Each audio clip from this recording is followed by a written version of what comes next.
이런 1분 자기소개를 어떻게 써야 되느냐 이런 얘기보다 실제로 1분 자기소개를 이야기를 했었을 때 면접관은 어떤 관점에서 어떤 질문을 더 하느냐, 그럼 여러분은 어떻게 대답해야 되느냐, 이런 관점에서 1분 자기소개를 살펴보도록 하겠습니다. 본인이 질문을 받았다고 생각하고 한번 들어보세요.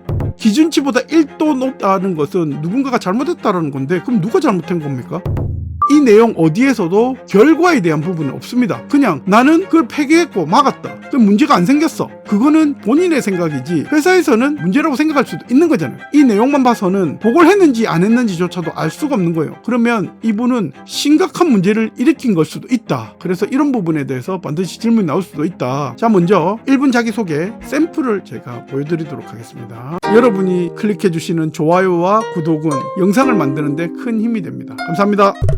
1분 자기소개는 공기업과 대기업 그리고 중소기업, 중견기업 모든 면접에서 가장 많이 물어보는 질문 중에 하나, 무조건 물어보는 질문이 바로 1분 자기소개입니다. 그래서 1분 자기소개는 되게 잘 적성을 해야 되고 완벽하게 외워야 되고 그리고 완벽하게 구사를 해야 됩니다. 이게 기본이에요. 그러면 오늘은 이런 1분 자기소개를 어떻게 써야 되느냐 이런 얘기보다 실제로 1분 자기소개를 이야기를 했었을 때 면접관은 어떤 관점에서 어떤 질문을 더 하느냐, 그러니까 여러분이 했던 그런 1분 자기소개를 통해 가지고 어떤 관점에서 어떤 질문을 여러분에게 다시 돌려주느냐, 그럼 여러분은 어떻게 대답해야 되느냐, 이런 관점에서 1분 자기소개를 살펴보도록 하겠습니다. 자, 먼저 1분 자기소개 샘플을 제가 보여드리도록 하겠습니다. 자, 안녕하십니까. 여기서부터 잘못됐죠. 인사는 1분 자기소개에 넣는 게 아닙니다. 사실은. 왜냐하면 면접을 보기 위해서 들어오잖아요. 그러면 들어와서 앉기 전에 차렷 격리하고 인사를 다 하고 앉아요. 그때 이제 인사를 했죠. 그리고 1분 자기소개 다시 안녕하십니까를 하잖아요. 그럼 좀 뭔가 이상하잖아. 뭔가 어리버리해 보이겠죠. 인사는 한 번만 하면 됩니다. 그래서 1분 자기소개는 인사를 하는 게 아니에요. 자, 삼성 웰스토리 급식 품질을 0.1%의 오차도 없이 지켜낼 원칙의 영양사 땡땡땡입니다. 저는 영양사의 가장 큰 덕목은 타협하지 않는 위생이라고 믿습니다. 좋죠. 타협하지 않는 위생이라는 키워드는 되게 좋습니다. 과거 단체 급식 실습 당시 배식 직전의 식재료의 온도가 기준치보다 단 1도가 높다는 것을 발견하고 전량 폐기 후 즉시 대체 메뉴를 구성해 사고를 막았던 경험이 있습니다. 당장의 효율보다 고객의 안전이라는 삼성의 품격을 먼저 생각했기 때문에 삼성 웰스토리는 단순한 한 끼를 넘어 신뢰를 제공하는 곳입니다. 저의 깐깐한 위생관리와 철저한 공정 준수를 통해 고객이 믿고 먹는 즐거운 식사 시간을 책임지겠습니다. 감사합니다. 라고 얘기를 했어요. 전체적으로 이해가 되게 쉽게 되는 구어체이기도 하고 되게 이해가 빨리 되는 그런 좋은 문장으로 구성이 되어 있습니다. 근데 하나하나 따져보면 내용에 문제가 되는 부분이 되게 많아요. 자, 첫 번째 줄에서 내가 한번 질문을 해볼게요. 본인이 질문을 받았다고 생각하고 한번 들어보세요. 본인 생각에 타협하지 않는 위생이 오로지 1도 높은 식재료에 대해서 전량 폐기하는 건가요? 라는 질문이 나올 수가 있습니다. 타협하지 않는 위생이 뭐예요? 이게 되게 추상적이잖아요. 그 밑에 설명을 해놓은 거긴 하지만 사례가 하나밖에 없으니 또 다른 사례라든지 아니면 정의를 내려달라고 할 수도 있습니다. 식재료에 문제가 있으면 그 문제가 있는 식재료 가지고 음식을 만들지 않는 것이 저의 타협하지 않는 위생관념입니다.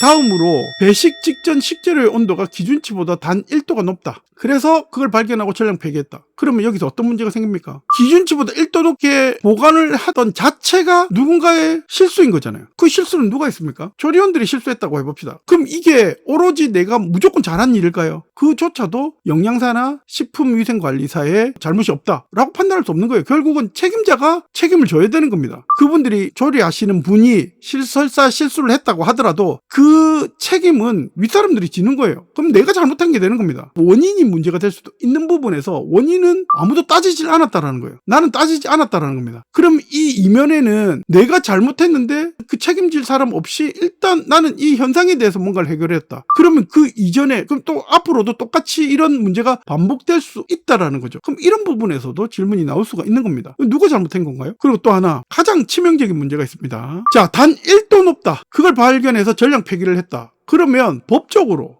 효율적으로 어떤 문제가 생길까요? 예를 들어서 학교 급식이라고 생각을 해볼게요. 고등학교 급식 기준으로 한 6,300원 정도 단가가 책정되어 있습니다. 그럼 그 중에 한 4,000원 정도가 원가라고 봤을 때, 이건 뭐 그냥 추정치입니다. 그러면 이게, 그럼 학생들이 한 반에 30명 있다, 한 10번까지 있다. 그러면 1인당 4,000원을 손해를 보는 거잖아요. 오롯이. 300명이다. 고등학교 3학년이 있으니까 한 개 학년당 300명이다. 총 900명. 그럼 900명에 4,000원. 그럼 가격이 얼마예요? 한번 계산해 볼게요. 360만 원입니다. 4936, 360만 원. 그럼 이걸 누가 책임져요? 1도 높았기 때문에 내가 전량 폐기했다. 그러면 그 손해는 오롯이 회사가 책임을 져야 되는 겁니다. 내 행동으로 인해서. 그럼 이걸 100% 잘했다고 할 수 있을까요? 그러면 1도 높았다. 문제가 있는 건 확실하잖아요. 그러면 이것도 이제 법적으로 따져볼게요. 식품 관련 법적으로 1도가 높았다. 그랬으면 전량 폐기를 해야 되느냐? 그건 절대 아닌 겁니다. 기본적으로 식음료에 대한 보관 온도 기준이 있습니다. 그게 이제 0도씨 이상, 그러니까 10도씨 이하. 신선식품은 요 정도 안에서 보관을 해야 되고요. 이 신선식품 기준으로 생각을 했었어요. 11도에 노출이 되었다. 그러면 법에서는 어떤 기준이냐면 일정 시간 이상 노출이 되어야 되는 겁니다. 그래야지 일부 폐기를 하고 일부는 쓸 수 있습니다. 전량 폐기하라는 법은 사실은 없어요. 노출이 되었다는 것은 잠깐 노출이 됐을 수도 있고 하루 종일 노출이 됐을 수도 있는 거죠. 만일에 하루 종일 노출이 됐다. 그럼 누군가의 잘못이 있고 그럼 전량 폐기하는 게 맞을 수도 있습니다. 근데 그게 여름이냐 겨울이냐에 따라서 또 다를 수가 있는 거잖아요. 근데 얘는 무조건 그냥 전후 사정 없이 그냥 1도 높은 실내에서 노출이 되었다. 1도가 노출이 되었다. 그것 때문에 전량 폐기를 했다. 이거는 어떻게 보면 과한 걸 수도 있는 겁니다. 그럼 그걸 누가 책임집니까? 그러면 그런 부분에 대한 고민이나 이런 얘기는 없어요. 다르게 얘기하면 이 내용 어디에서도 결과에 대한 부분은 없습니다. 그냥 나는 그걸 폐기했고 막았다. 그럼 문제가 안 생겼어. 그거는 본인의 생각이지 회사에서는 문제라고 생각할 수도 있는 거잖아요. 그런데 웰스토리에서도 계속 그렇게 할 거예요 라고 얘기를 하면 나는 후련하게 얘기를 했을 수도 있지만 웰스토리에서는 안 받아줄 수도 있다. 왜냐하면 기업이라는 거는 이익 창출을 위해서 채용을 하는 건데